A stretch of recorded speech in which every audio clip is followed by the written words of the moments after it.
Okay, here's another question for you. Can you guess the price of this house in D.C.? The buyers paid nearly $200,000 over the asking price. So we sat down with Corey Burr, the realtor, to ask what makes this house worth it, and also what you need to know about home prices as Amazon moves into the area, further driving up the cost of housing. I'm talking to Corey Burr right now. Let's start with that house in AU Park. Is that typical of what's going on in the city and throughout the area? So the market's doing great right now, even in the late part of the fall. So this was a property that came on the market for $1.25 million. It garnered 4 offers and it was appreciated up $183,000. Wow, that's AU Park. What about other neighborhoods in the city? Same thing? So the great recovery that we're experiencing right now isn't uniform. There's some areas, not in the city, but a little bit further out, where the taste of new buyers isn't exactly what it used to be. For example, further out, larger parcels, larger houses just don't have the same desirability as they did 20, 30 years ago. We were talking about over 100,000 new people in the city in the last 20 so years. Yes. They got to live somewhere, right? That's right. So we're all vying for the same little space. Well, really starting with the Metro back in the 70s, it made the city much more livable. And young people want to be here because the cost of living is terrific. And there's so many great amenities in the DC area. Absolutely right.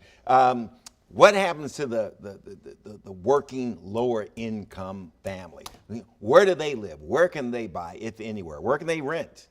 Well, predominantly still in Northeast and Southeast and Silver Spring and towards Prince George's County. Mm-hmm. This is where the most affordability is in the region.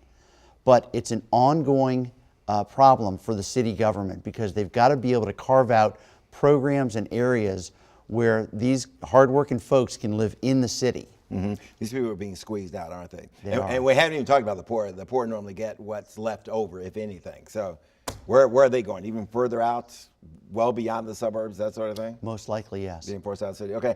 Got to talk about the Amazon effect. That's what everybody's talking about. What have you seen? Give it to me in the last year, the last 6 months. So it's been a year since the program was announced in Arlington.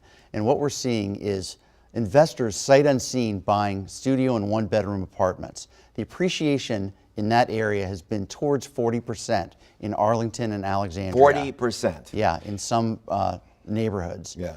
And I think that this effect, they haven't even started building yet, and the people haven't started working. But this effect, I think, is going to stretch along the yellow and blue lines south towards Alexandria and into the city.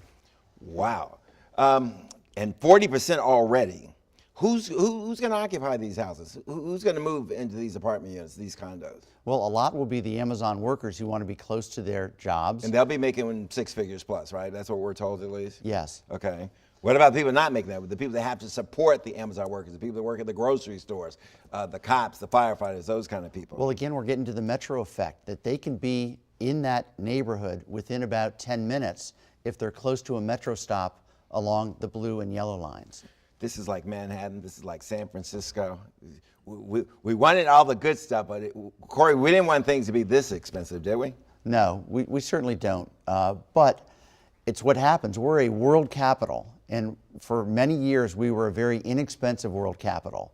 But now we're catching up. And it's really exciting. As a native Washingtonian, someone who's done real estate for 32 years, this is just every day, it's exciting to see what's going on in the region. No longer a sleepy little southern town. That's right. Yeah. Corey, thanks a lot. I really appreciate it.